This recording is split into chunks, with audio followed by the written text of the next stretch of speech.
Allahumma alimna ma yanfa'una wa zidna ilman. Yang saya hormati pengurus DKM Masjid JGC, jamaah sholat maghrib yang dirahmati oleh Allah Subhanahu wa Ta'ala. Tema pada maghrib kali ini akan membahas tentang anwa'u al-amwal allati tajibu fiha zakat. Macam-macam harta yang wajib dikeluarkan zakatnya. Tajibu zakatu fi anwa'in khamsah minal mali hiya, bahwasanya wajib zakat harta yang dikeluarkan itu 5 macam. 5 macam jenis harta yang wajib dikeluarkan zakatnya. Yang pertama adalah emas dan perak, az-zahabu wal fiddah, emas dan perak. Kemudian yang kedua adalah al-ma'adin wal rikaz, barang tambang dan juga barang temuan. Kemudian yang ketiga adalah al-arudut tijarah, zakat perdagangan. Yang keempat adalah ad-duru wasimar, zakat tanam-tanaman atau buah-buahan. Dan yang kelima ada al-an'am, yaitu zakat binatang ternak. 5 macam ini ketika sudah mencapai syarat-syarat yang diwajibkan mengeluarkan zakat, maka wajib hukumnya orang tersebut mengeluarkan zakat. 5 macam tersebut. Yang pertama adalah az-zahabu wal fiddah, emas dan perak. Ittafaqal ulama sepakat ala wujubiz zakati, wajib zakat fi zahabi wal fiddah, pada emas dan perak. Sawaun akanat sibaik, baik itu emasnya berbentuk logam atau berbentuk yang belum dicetak itu, masih emas yang belum berbentuk ya, masih kotak-kotak itu, au madrubatan atau berbentuk logam, au anyatan atau berbentuk misalnya sudah dibentuk piring dari emas atau sendok dari emas dan lain sebagainya. Amkanat huliyan indal hanafiyah, atau perhiasan tapi yang perhiasan nanti ada syarat-syaratnya, perhiasan mana yang wajib dizakati. Jadi emas dan perak itu baik itu berbentuk masih baku, masih emas batangan, atau masih emasnya berbentuk misalnya logam, berbentuk kepingan-kepingan, atau berbentuk misalnya piring, gelas dan lain sebagainya, atau perhiasan-perhiasan tapi dengan syarat-syarat tertentu, maka ia sudah wajib mengeluarkan zakat ketika sudah mencapai syarat-syaratnya. Yang pertama adalah nisabnya. Terlebih dahulu emas dan perak itu nisabnya adalah nisabuz zahab. Nisab emas itu adalah isruna dinaron, 20 dinar. Nisab emas itu adalah 20 dinar. Sedangkan wa nisabul fiddah, nisab perak itu adalah mi'ata darahim, 200 dinar. Berarti emas dan perak itu kelipatannya 10 kali lipat. Emas 20 dinar, perak itu berarti 200 dirham. 200 dirham nisabnya. Kalau di zaman sekarang 1 dinar itu kira-kira 4,25 gram. 4,25 gram. Kalau misalnya taruh 1 juta segramnya, taruh saja 1 juta segramnya, maka kalau sudah 4,25 juta itu berarti sudah 1 dinar. Sudah 1 dinar begitu. 4,250.000 kalau memang gramnya itu 1 gramnya 1 juta. Karena harga 1 dinar itu kalau diemaskan itu kira-kira 4,25 gram. Ya kalau 1 juta 4.250.000. Itu 1 dinar. Berarti kalau 20 dinar berarti kali saja 20, 4.250.000 kali 20. Kira-kira 90 jutaan. Kalau emasnya segramnya 1 juta, berarti 90 jutaan sudah nisabnya. Atau kalau emas ya, berbentuk emas itu ya kira-kira kalau emasnya sudah sekitar gramnya itu kalau 4 gram emas kali misalnya 20 itu berarti kira-kira 80 gram, 80 sekian graman emas atau sekitar 90 jutaan. Kalau memang 1 gramnya adalah 1 juta ya. Kadang-kadang turun naik. Nah, ini nisabnya emas dan perak.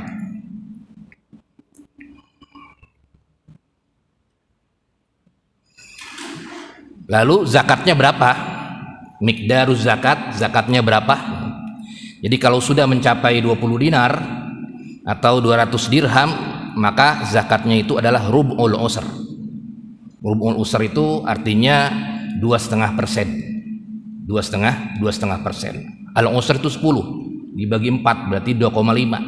2,5%. Jadi kalau zakat emas dan perak itu miqdaruz zakatnya adalah 2,5%. Nisabnya dinarnya 20 dinar, kalau dihitung pakai perak atau fiddah itu adalah 200 dirham. Tetapi di sini disyaratkan juga kalau emas dan perak nanti syaratnya itu adalah faiza malakal insan, kalau seorang manusia itu sudah memiliki isruna dinaron 20 dinar au mi'atai darahim atau 200 dirham, wahala alaihal haul, sudah mencapai haulnya 1 tahun haul, maka dia harus mengeluarkan fafiha khamsatu darahim 5 dirham kalau dia menggunakan taksiran 200 dirham. Kalau misalnya 20 dinar berarti setengah dinar sama dengan 2,5%-nya. Mana dalilnya? Dalilnya adalah di hadis Nabi Muhammad SAW, riwayat Imam Bukhari dan Muslim. Hadis Ali anin Nabi SAW, iza kanat laka mi'ata darahim, kalau misalnya kamu sudah memiliki 200 dirham, au isruna dinaron atau 20 dinar, wahala alaihal haul, dan sudah memenuhi haulnya, fafiha khamsatu darahim, maka wajib mengeluarkan 5 dirham. Walaisa alaika sayun, yakni fi zahab, kalau misalnya dia pakai hitungan emas, hatta yakuna laka isruna dinaron, maka ketika sudah mencapai 20 dinar, faiza kanat laka isruna dinaron, sudah mencapai 2 dinar, wahala alaihal haul, sudah haul, fafiha nisfu dinaron, maka harus mengeluarkan setengah dinar. 20 dinar zakatnya setengah dinar. Setengah dinar itu berarti 2,5%. 2,5%. Pun sama di hadis Abi Sa'id Al-Khudri. Di hadis Abi Sa'id Al-Khudri juga hampir sama. Laisa fi maduna khamsatu awsuq minat tamari shadaqah, wa laisa fi maduna khamsa awaq minal waraq shadaqah, wa laisa fiha duna khamsatu daud minal ibil shadaqah. Wa firqa rub'ul usur. Kalau memang belum mencapai 20 dinar atau belum mencapai 200 dirham, maka dia tidak ada yang namanya zakatnya. Laisa, tidak ada yang namanya shadaqah, zakatnya. Jadi kalau belum mencapai nisabnya, walaupun sudah haul, tidak ada zakatnya. Atau dia sudah nisab tapi belum haul, juga tidak ada zakatnya. Ya, tiba-tiba ia mendapatkan harta sebanyak 1 miliar, tapi belum haul, baru 1 bulan atau baru 2 minggu, ya tidak bisa. Nanti kalau 1 tahun kemudian 2 miliar itu masih di tangan dia, belum dia apa-apain, maka dia harus mengeluarkan 2,5%. Atau sebaliknya, dia misalnya belum nisab, ya. Misalnya dia sudah punya uang tapi masih 50 juta, belum nisab, sudah setahun, ya nggak ada zakatnya. Adanya apa? Ya adanya sedekah saja, sedekah yang sunnah itu. Nah, ini yang dikatakan oleh para ulama. Lalu bagaimana hitung-hitungannya kalau dia lebih dari 20 dinar? Lebih dari 20 dinar, bagaimana hitung-hitungannya? Ini perbedaan pendapat para ulama menjadi 2. Apakah hitungannya kalipatannya setiap 20 dinar, 20 dinar, 40 dinar begitu.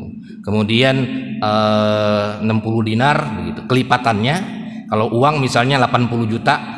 Nah, atau dihitung secara matematis. Ya, misalnya kalau 20 dinar itu kan 2,5%. Ya, misalnya taruh 80 juta. Udah haul, sudah nisab, kemudian ia mengeluarkan 2,5%. atau sekitar 2 jutaan ya, sekitar 2 jutaan. Lalu bagaimana kalau 100 juta? Apakah dia dihitung 2,5%-nya 80 dinar 20 dinar itu, atau dihitung dari 100 jutanya? Nah, ini yang menjadi poinnya. Karena kalau dihitung 100 juta kan lebih. Kalau dihitung 80 juta berarti 2,5%-nya 2 jutaan misalnya. Tapi kalau misalnya dihitung dari matematiknya 100 juta berarti kalau 2,5% 2,5 juta. Kalau 80 juta berarti 2,5%-nya 2 juta. Berarti kan ada kelebihan di sana.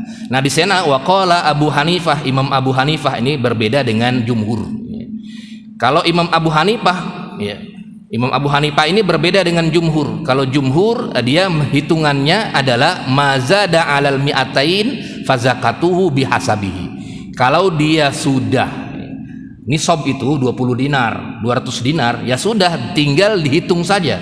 Kalau 80 juta 2,5%-nya berapa? 2 juta misalnya. Kalau 100 juta 2,5%-nya berapa? 2,5 juta. Begitu saja. 120 juta 2,5%-nya berapa? Ya tinggal dihitung begitu. Tetapi kalau Imam Abu Hanifah dia berbeda cara hitungannya. Kalau misalnya 80 juta 2,5% dia dapat misalnya 2 juta. 100 juta tetap dia 2 juta. Tetap 2,5% dari 80 juta 20 dinar itu. Walaupun dia lebih dari 20 dinar sampai dia mencapai 40 dinar baru dia kelipatan selanjutnya. Jadi itu perbedaan antara ulama jumhur dengan mazhab Imam Abu Hanifah. Jadi sekali lagi kalau jumhur hitungannya adalah fazakatuhu bihisabihi. Zakatnya itu tergantung matematik atau dapat nisabnya itu. Wa in qallat az-ziyadah liqaulihi sallallahu alaihi wasallam. Ini dalilnya dalil hitung-hitungan jumhur. Hatu rub'al usr min kulli arba'ina dirhaman. Walaysa alaikum say'un hatta yatimmu mi'atain. Fa iza kanat mi'atai darahim fa fiha khamsatu darahim famazada fa bihisabi zalik. Kalau dia lebih 80 tadi berarti 2 juta dikeluarinnya. Kalau misalnya 100 berarti 2,5 juta. Kalau misalnya 120 berarti kira-kira 4 jutaan, begitu terus. Kalau pendapat jumhur. Tapi kalau pendapat Imam Abu Hanifah justru dia tidak begitu. Tidak seperti itu nisabnya. Wa amma ziyadatu 'alan nisab fala say'a fiha inda Abi Hanifah. Kalau Imam Abu Hanifah dia per kalipatan 20 dinar, kan nisabnya 20 dinar, maka dia 2,5%. Itu walaupun dia punya uang 25 dinar, 30 dinar, tetap dia 2,5% dari 20 dinar. Kecuali kalau dia sudah mencapai 40 dinar, baru kalikan selanjutnya 40 dinar kali 2,5%-nya. Hatta tabluk arba'in. Kenapa sebabnya? Ya karena memang di dalam hadis Nabi Muhammad min kulli arba'ina dirhamun. Nah, tapi memang dari dua hadis ini yang kita lihat yang lebih banyak riwayatnya itu dalil jumhur. Imam Ahmad, Abu Daud, Imam Turmuzi dan lain sebagainya. Kalau Abu Hanifah menggunakan hadis Darul Qutni. Hanya perbedaan dua hadis yang saling bertentangan, kemudian diambil kira-kira mana yang riwayatnya lebih kuat daripada yang lainnya. Nah, ini teknis daripada hitung-hitungan emas dan perak. Jamaah salat maghrib yang dirahmati oleh Allah Subhanahu wa taala. Kemudian tema yang berikutnya adalah terkait dengan zakatul uli, zakat perhiasan, perhiasan. Emas perak maksudnya, perhiasan itu berbentuk emas perak. Ittafaqul ulama sepakat ala wujubiz zakati fin naqdaini fil maskuki wa ghairihi. Jadi perhiasan itu memang kena wajib zakat, dia kena wajib zakat dengan syarat apa? Dengan syarat tertentu di sini. Yang pertama indal malikiyah wal hulli alladzi tajibu fihi zakatu indal malikiyah. Perhiasan yang wajib dizakati itu menurut pendapat Imam Malik huwa al-muttakhidhu litijarah. Yang pertama dia itu emas yang didagangkan. Perhiasan yang di pasar-pasar itu, kalau kita lihat di pasar-pasar ada kalung, ada gelang. Itu kalau orang Islam ya yang punya, orang Islam yang punya itu kena zakat dia. Kena zakat emasnya kena zakatnya itu. Wa yu'tabaru bihasabihi waznihi dinu qimati siyaghihi. Kemudian juga sama wa kadzalikal awani. Al-awani itu artinya tempat-tempat ya, tempat makan, piring misalnya, gelas dan lain sebagainya. Itu emas, dari emas itu kalau memang sudah nisab dia kena zakat juga. Dia kena zakat juga. dia kena zakat juga. Tapi lal istimal, bukan untuk dipakai. Kalau emas perhiasan untuk dipakai, maka dia tidak terkena zakat indal malikiyah menurut pendapat Imam Malik. Jadi kalau perhiasan yang disimpan saja di lemari, kemudian misalnya diperdagangkan dan lain sebagainya, bukan untuk lil istimal, bukan dipakai di tubuhnya, maka dia terkena zakat. Dia terkena zakat. Maka kata Imam Malik, wala zakata fil hulli iza ittakhazahul insan li ajlil qara sawaun akana al muttaqizu lahu rajulan am imra'atan wala fil hullil mubah lil mar'ati. Kalau misalnya tidak ada zakat bagi perhiasan itu, kalau memang dia digunakan oleh manusia untuk misalnya untuk perhiasan yang dipakainya itu, maka dia tidak ada zakatnya. Wal hulli allazi tajibu fihi zakat, sedangkan perhiasan yang wajib dizakati inda Syafi'i menurut Imam Syafi'i, alladzi yaqsud kanzuhu, perhiasan yang untuk disimpan di lemari, wa iddikharuhu, ya disimpan kemudian di berangkas itu disimpan, nah itu kena zakat dia. Wal awani, atau misalnya piring-piring, gelas dan lain sebagainya, itu dia terkena zakat juga. Yang tidak terkena zakat itu adalah perhiasan juga pedang, kasaib, yang dipakai untuk berperang, ya. Kemudian yang terkena zakat juga yang selain istimal, ya dipakai juga untuk dijadikan buat peperangan itu, ya, peperangan. Karena memang ada hadisnya terkait dengan berperang tapi dengan emas, ya, tapi walaupun emasnya tidak 100% gitu. Kemudian juga indal Hanabilah hampir sama ini, ya. Indal Hanabilah itu hampir sama juga, zakat bagi perhiasan itu yang diperjualbelikan, kemudian yang tidak, ya, dipakai. Kalau dipakai dia tidak terkena zakat.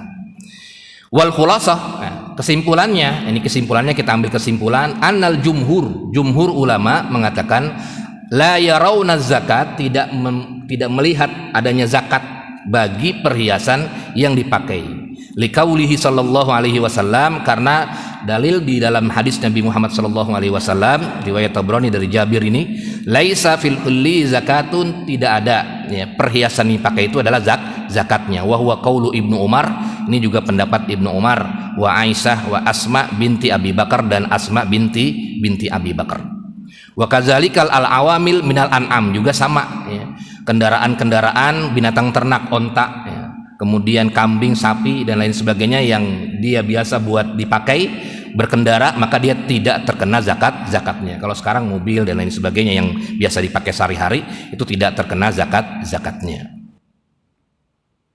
Nah, sedangkan berbeda dengan jumhur Imam Abu Hanifah, tetap az-zakatu wajibun. Zakat itu wajib bagi semua jenis perhiasan, baik itu perhiasannya berbentuk perhiasan yang dipakai, au aniatan, atau dia berbentuk piring-piring dan lain sebagainya, semua itu adalah wajib zakat. Kenapa sebabnya? Ya karena ini dalil Abu Hanifah ini dalam hadis Nabi, annan Nabiya sallallahu alaihi wasallam, Nabi pernah melihat seorang wanita yang di tangannya itu ada zahab, ada emas dipakai itu. Kemudian kata Nabi, hal tu'tina zakah, apakah kamu sudah dibayarkan zakatnya itu yang dipakai di tangan itu?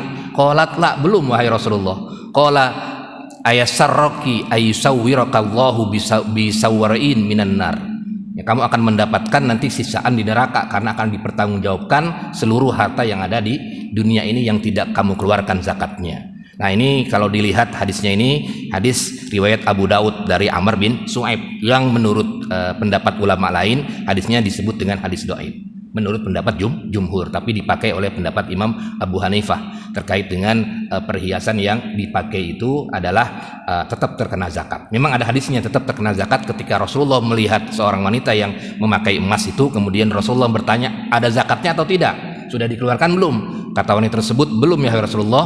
Nah, hendaklah dikeluarkan karena harta yang tidak dikeluarkan akan dipertanggungjawabkan nanti di hari kiamat. Nah, ini yang terjadi perbedaan pendapat antara mazhabul jumhur dengan Abu Hanifah terkait dengan harta perhiasan. Nah, kemudian zakatud dain, bagaimana zakat hutang? Hutang itu artinya kalau kita punya uang tapi uang kita di luar. Ada uang 1 miliar tapi uang kita dipinjam orang gitu. Berarti kan sebenarnya sudah nisab, tapi nggak di tangan kita, gitu ya. Tidak ada di tangan kita. Ya, ada 1 miliar ini, tapi di mana? Itu dipakai sama si Fulan itu. Nah, itu kan berarti dia sudah nisab juga. Apalagi hutangnya sudah setahun ini belum dibayar-bayar. Berarti kan sudah nisab juga, sudah haul juga, tapi di tempat orang, bukan di tangannya, bukan di tangannya. Ini juga sama pendapat Imam Abu Hanifah dan pendapat jumhur.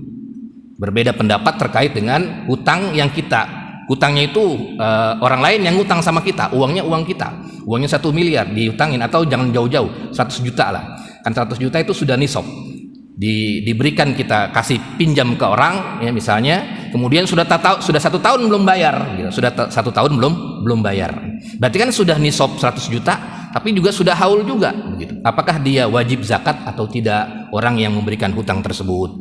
Faqala al-Hanafiyah, Imam Abu Hanifah mengatakan yajibuz zakatu fi, wajib zakat walaupun harta tersebut di tempat orang lain, tetap dia dikeluarkan zakatnya. Wa qala al-jumhur, jumhur ulama mengatakan yajibuz zakat, tetap wajib zakat kalau dia sudah diqobat, kalau sudah dibayar hutangnya.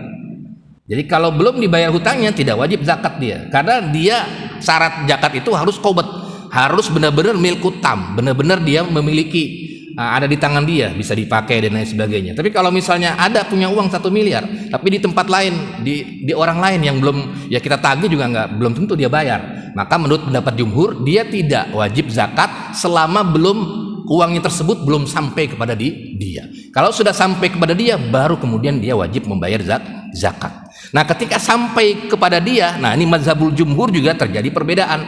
Apakah yang lalu-lalu, ya, misalnya 1 tahun itu atau 2 tahun lah, utang itu sudah 2 tahun, berarti kan harusnya sudah dua kali haul itu, sudah 2 kali haul halusnya seperti itu. Sudah nisab, sudah 2 kali haul. Apakah dia dibayar berarti 4 juta dibayarnya? Kalau misalnya 100 juta berarti 2,5 juta, 5 juta dibayarnya, atau misalnya ketika qobat baru mulai wajib zakat, begitu. Nah, wa inda Syafi'iyah, Imam Syafi'i wa Imam Malik mengatakan ketika dia qobat, maka dia ketika sudah sampai kepada dia, maka yang wajib zakat adalah tahun yang pertamanya saja. Tahun-tahun yang sebelumnya tidak terkena zakat. Ya misalnya di tangan orang lain itu ada 3 tahun belum bayar hutang 1 miliar atau 100 juta, 100 juta belum bayar.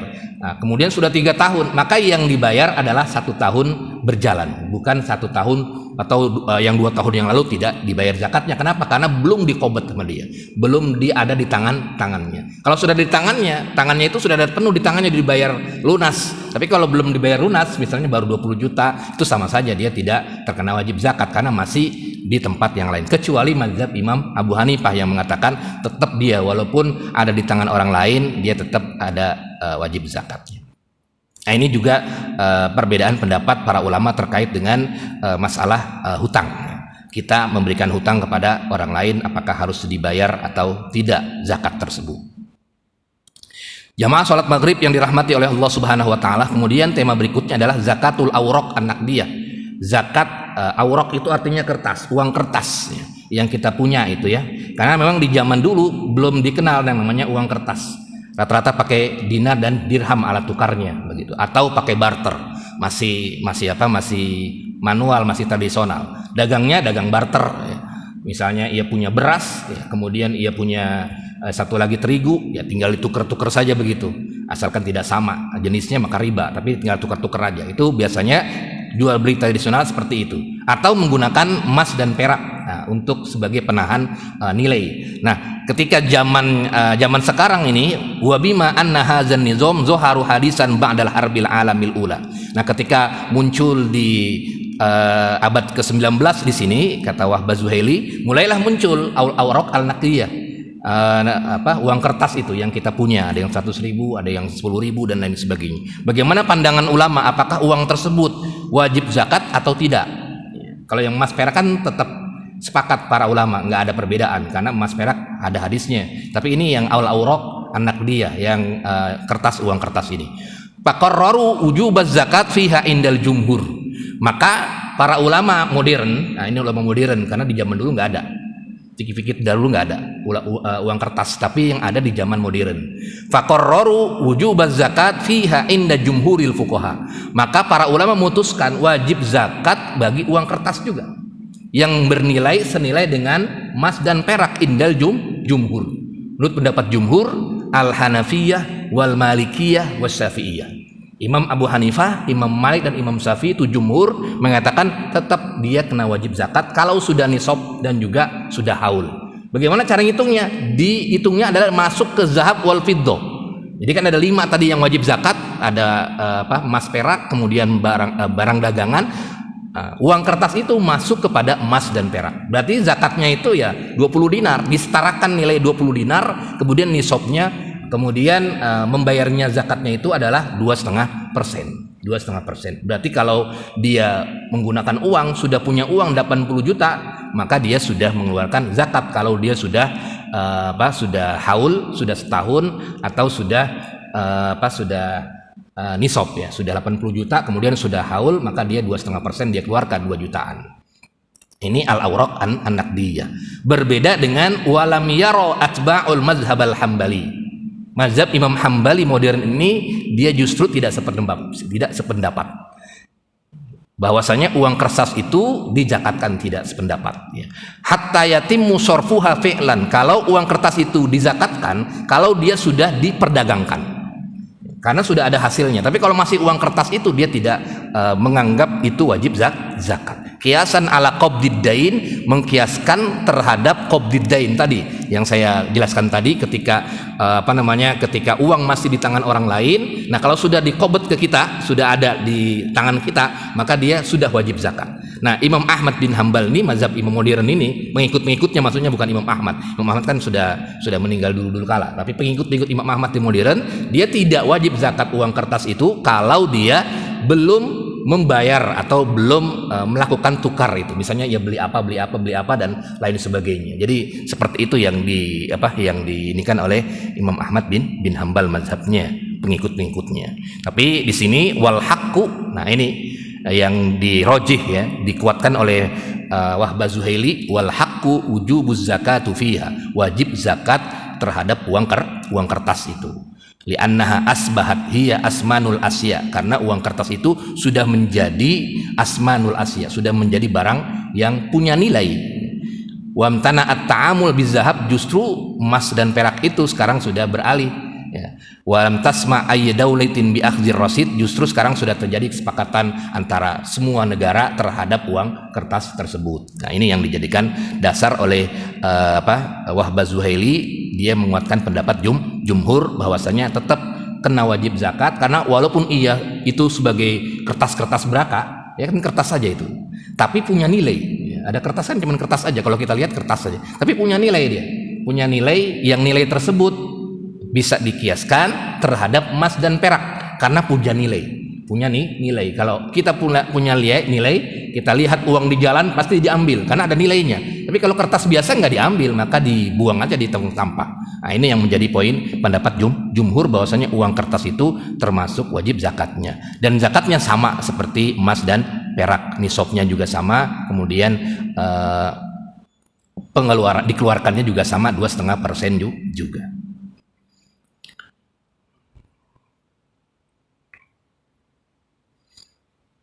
Kemudian yang selanjutnya adalah zakatul ma'adin warrikaz, zakat barang tambang dan juga zakat harta temuan, barang tambang dan temuan.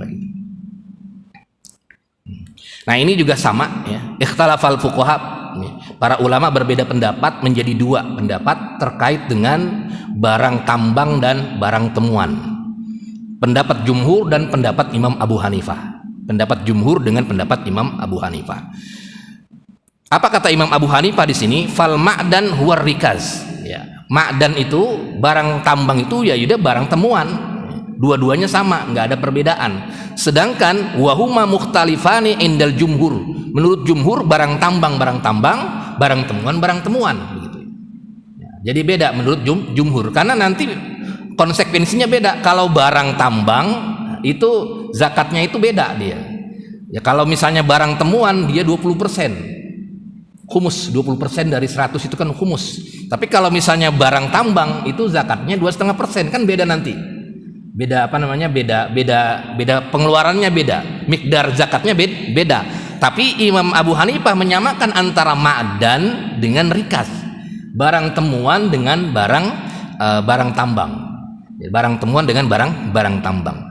Apa konsekuensinya? Imam Abu Hanifah mengatakan bahwasanya wal ma'dan, ya, kalau misalnya kita ambil ini mazhabu Imam Abu Hanifah, ya, al ma'dan war rikaz bimaknan wahid, ya. Ya, barang tambang barang temuan itu maknanya ya satu. Ya, maknanya kalau barang tambang kullu malin madfun tahtal ard. Barang tambang itu setiap harta yang dipendam di bawah bumi, ya, itu kan tambang. Ya. Wa huwa ma khalaqallahu fil ardi, ya. Tapi kalau rikaz itu adalah al-mal al-madfun bi fi'lin nas, ya, harta yang terpendam tapi karena manusia. Ya, misalnya harta manusia tiba-tiba dia jatuh, nggak ditemukan orang, tiba-tiba terkubur aja, korun gitu kan. Tiba-tiba akhirnya nemuin itu harta karun. Nah, itu kan barang temuan. Ini yang dijadikan dasar oleh mazhab Imam Abu Hanifah. Dia menyamakan antara barang tambang dengan barang temuan gitu. Nah, cuman di sini yang disebut dengan barang tambang dan barang temuan ada 3 bentuknya. Yang pertama adalah zahab wal fiddah, emas dan perak, emas dan perak. Kemudian wal hadid wan nuhas war rosot, semua itu tembaga dan lain sebagainya. Nah, kemudian juga hajar al kalas, batu yang antik itu. Nah, kemudian juga ma'in laisa bijamid, ya, seperti bitrul, minyak. Itu semua adalah disebut dengan barang tambang atau barang temuan. Nah, ini yang dijadikan dasar oleh Imam Abu Hanifah. Konsekuensinya apa? Konsekuensinya dia seperti ghanimah, 20% harus mengeluarkan zakatnya. Dua-duanya, mau barang tambang, mau barang temuan, pokoknya kalau dia nemuin emas di jalan atau dia gali kemudian ada emas di situ, pokoknya keluarin itu 20% gitu, 20%-nya. Apa dalilnya? Ya, dalilnya di sini di dalam Al-Qur'an terkait dengan ghanimah. Wa alamu annama ghanimtum min syai'in fa anna lillahi khumus. Nah, ini yang dijadikan dasar Imam Abu Hanifah. Wa yu'addul ma'dan ghanimah. Ma'dan itu barang tambang atau barang temuan itu disamakan dengan ghanimah, yaitu khumus, ya. 20%. Khumus itu 20% dari 100. 20 kali 5 kan 100. Jadi 20% dia harus mengeluarkan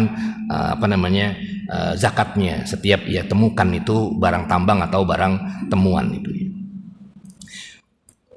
Nah, kemudian kalau mazhabul jumhur, ya, mazhabul jumhur ini membedakan antara barang tambang dengan barang temuan, ya, antara barang tambang dengan barang temuan.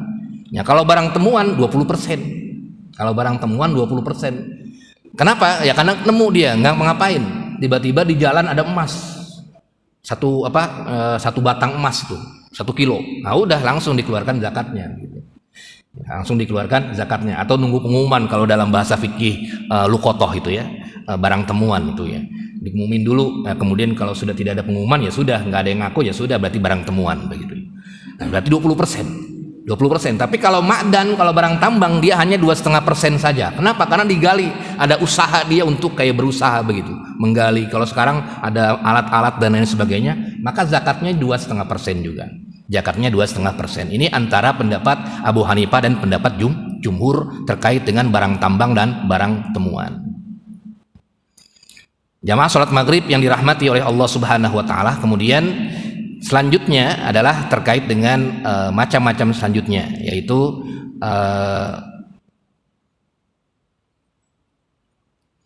zakat arudut tijaroh, zakat perdagangan, zakat perdagangan. Ya, apa itu zakat perdagangan? Ya, zakat yang kita dagangkan. Ya, kursi kan tidak ada zakatnya kalau di rumah aja. Kita punya buku banyak, kursi banyak, kalau di rumah aja nggak ada zakatnya. Tapi kalau punya kursi banyak, punya buku banyak, kita dagangkan, hasil dagangnya itu sudah mencapai nisab dan haul, kena zakat perdagangan. Kita punya barang apa saja di rumah, banyak banget. Ya, kalau nggak diperdagangkan ya nggak ada zakatnya dia. Tapi kalau diperdagangkan, kena, namanya zakat perdagangan. Itu disebut dengan zakat perdagangan. Ada syaratnya di sini. Kalau dagangan itu dikeluarkan zakatnya, yang pertama adalah bulugun nisab. Ya, harus ada nisabnya. Ya, tetap dia zakat perdagangan itu ada nisabnya. Ya, nisabnya itu. Nisabnya sama, ya. Nisabnya sama 20 dinar itu, ya. Nisabnya sama. Bulugun nisab, antablugh qimatu amwalit tijaro nisaban minaz zahab wal fiddah. Ya. harta yang dihasilkan dari perdagangan nisabnya itu sama seperti emas dan perak, yaitu 20 dinar. Kalau emas, kalau perak itu 200 dirham. Ya hitung kalau diuangkan sekitar 80 jutaan begitu. Nah, itu nisabnya. Itu syarat pertama, dia harus nisab. Kemudian syarat yang kedua adalah haulanil haul. Harus haul, dia berjalan haul. Sudah 1 tahun penuh dia. Kenapa sebabnya? Ya karena memang di dalam hadis Nabi ya terkait dengan tersebut ya harus ada haulnya, hatta yahunal haul, dalam hadis tadi yang sudah disebutkan. Harus ada haulnya setahun. Kalau dia baru dagang 5 bulan, walaupun dia sudah sampai 1 miliar, sudah sampai 2 miliar keuntungannya, omsetnya dan lain sebagainya, itu sudah mencapai lebih nisabnya, tapi belum haul, ya belum dia. Nanti ketika haul baru sudah mulai dia nisab, sudah mulai, kemudian sudah haul berjalan, maka baru mulai itu dia dihitung zakatnya. Nisab sudah dapat ya, kemudian tinggal haulnya, cari berapa kira-kira dia. Kemudian yang ketiga adalah niatnya, niat tijaroh. Jadi kalau dia itu harus punya niat untuk diperdagangkan. Kalau enggak ada niat untuk diperdagangkan ya berarti bukan adu tijaroh. Ya kira-kira kalau dia buat apa? Buat nyari keuntungan karena dagang ini, ya berarti itu termasuk syarat nanti akan menjadi wajib zakat itu tijaroh, karena ada niat tijaroh, niat untuk memperdagangkan jual beli satu sama lainnya. Kemudian yang keempat ini adalah mazhabul jumhur ya. Selain Imam Malik itu harus ada muawadoh itu harus ada timbal balik ya. Berbeda kalau warisan kan nggak ada timbal baliknya. Ya, timbal balik misalnya kita dapat 1 miliar, nih 1 miliar gitu kan. Nih 2 miliar dan lain sebagainya. Nih indah Abu Hanifah, menurut Imam Abu Hanifah dia tidak ada zakatnya. Kenapa? Karena dia tidak ada muawadhahnya, tidak ada timbal baliknya. Nah, jadi yang dimaksud dengan milkul arud bi muawadhah ini istaratul jumhur mensyaratkan dia harus ada muawadhahnya, baik itu jual beli atau ijarah atau apapun. Misalnya kita ya, bab jual beli itu ada jual beli dengan ijarah, ada dengan sewa menyewa dan lain sebagainya. Kalau sudah masuk ke jual beli tersebut ada muawadhah, ada barang atau ada jasa dan lain sebagainya, maka itu sudah masuk ke zakat tijarah. Tapi kalau misalnya warisan dan lain sebagainya tidak masuk dia. Tidak masuk dia. Nah, ini yang diperbincangkan oleh para ulama. Kemudian yang selanjutnya itu adalah anta ta'allaquz zakat bi ainil ard. Ya, zakat itu tidak berhubungan dengan hal-hal yang wajib dizakati seperti az-zahab wal fiddah. Ya, emas dan perak. Nanti ada perbedaan pendapat di sini. Kalau misalnya dia dagang emas dan perak, ini gimana nih? Apakah saya harus mengeluarkan dua-duanya? Zakat perdagangan juga, zakat emas perak juga, kan begitu. Ya misalnya ada seorang muslim kemudian dia zakat punya emas dan perak banyak di pasar ya, jual beli. Juga dia punya emas juga, kan emasnya punya dia semua itu. Nah, kira-kira zakatnya 2 berarti double atau cuma 1 begitu kan? Atau cuma 1. Kalau 2 berarti dia zakat perdagangan juga, kemudian zakat emas juga karena dia memiliki emas lebih dari nisab itu. Nah, itu kira-kira bagaimana? Nah, di sini perbedaan pendapat antara mazhab Imam Malik, Imam Ahmad dengan mazhab Imam Syafi'i, Imam Abu Hanifah. 50-50 bahasanya. Jadi tidak ada jumhur. Nah, ini menurut mazhab Imam Malik dan Imam Abu Hanifah, kalau misalnya dia bentuknya sama ya, misalnya zakat zahab wal fiddah, emas dan perak. Ya, itu dia zakat perdagangan atau dia zakat zakat emas dan perak, maka menurut pendapat Imam Malik dan Abu Hanifah dia tata'allaqu zakat bi ainihi, berarti dia masuk ke zakat emas dan perak, bukan ke zakat perdagangan, karena dia mencaratkan alla tata'allaqu zakat bi ainil arud. Tetapi Imam Syafi'i dan Imam Ahmad di sini mengatakan tetap dia harus membayar 2 kalau memang kalau dua-duanya sudah memenuhi syarat. Dia punya emas perak banyak karena dijual, kemudian jualannya juga laku juga begitu ya. Sudah nisab juga, sudah laku juga, berarti 2 kali lipat dia, luar biasa. Maka dia 2 kali, berarti 2,5%. Ya 2,5% harta perdagangan, 2,5% harta kepemilikan emas dan perak, berarti 5% dia harus mengeluarkannya. Ini pendapat Imam Syafi'i dan Imam Ahmad bin Hambal, dan dikuatkan oleh Wahbah Zuhaili bahwasanya ini yang menurut beliau yang paling kuat, yaitu dua-duanya. Jadi dia bukan 2,5%, tapi dia 5%. 2,5%-nya zakat perdagangan, kemudian 2,5%-nya juga zakat hewan. Zakat emas dan perak. Pun sama kalau hewan juga begitu, kan ada orang yang jualan kambing, juga ada yang ngangon juga. Nah, ini posisinya dua dia. Dia ngangon juga, kan ngangon nanti masuk ke zakat ibil, zakat emas, zakat binatang ternak. Dia zakat binatang ternak juga, dia punya hewan 40 lebih, sapinya banyak begitu, kandangnya dijual belikan juga. Ini bagaimana? Dua-duanya zakat atau satu yang zakatnya? Nah, kalau inda Syafi'iyah wal Ahmad bin Hambal dua-duanya berarti 5%. 2,5%-nya kalau yang zakat tijarah itu 2,5%, tapi kalau yang binatang ternak ya itu kan ada hitung-hitungannya. Kalau 40 hewannya 40 berarti keluarkan satu kalau kambing begitu. Nanti ada hitung-hitungan di zakat hewan binatang ternak. Sampai di sini ada diskusi, tafadhol sebelum lanjut ke tema berikutnya. Jamaah sekalian. Iya, Pak Ji.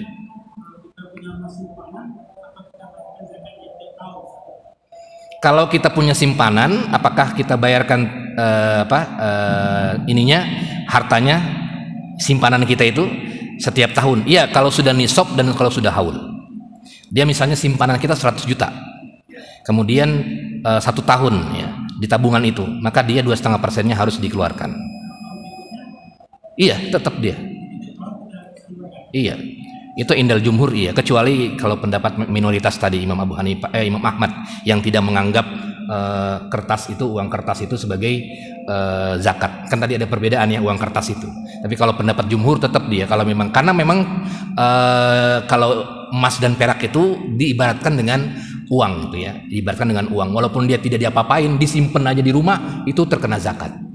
Kalau emas perak sepakat disimpan di lemari kena zakat dia. Tapi kalau uang, tadi kan mazhabul jumhur mengatakan tetap dia kena zakatnya karena disamakan dengan emas dan perak. Itu Pak Haji, terkait dengan emas dan terkait dengan uang tabungan yang kita punya, kalau sudah nisab dan kalau sudah haul tetap dikeluarkan zakatnya setiap tahunnya. Wallahu a'lam bishawab. Insyaallah kalau keluarin itu akan ada tambahan-tambahan dari Allah Subhanahu wa taala, enggak usah khawatir habis begitu. Kalau kita yakin, apalagi kalau kita punya punya semangat keagamaan yang tinggi, insya Allah dengan berusaha tentu ya, berdagang dan lain sebagainya, insya Allah nggak sia-sia dari zakat kita, karena bagaimanapun juga itu yang bakal kembali ke kita di akhirat ya, bukan harta yang sekarang kita punya gitu. Wallahu alam bishawab ya. Mudah-mudahan bermanfaat. Nanti kita lanjutkan di pertemuan yang akan datang. Sama-sama kita akhiri dengan membaca doa kafaratul majlis. Subhanakallahumma bika asyhadu an la ilaha illa anta astaghfiruka wa atubu ilaik. Assalamualaikum warahmatullahi wabarakatuh.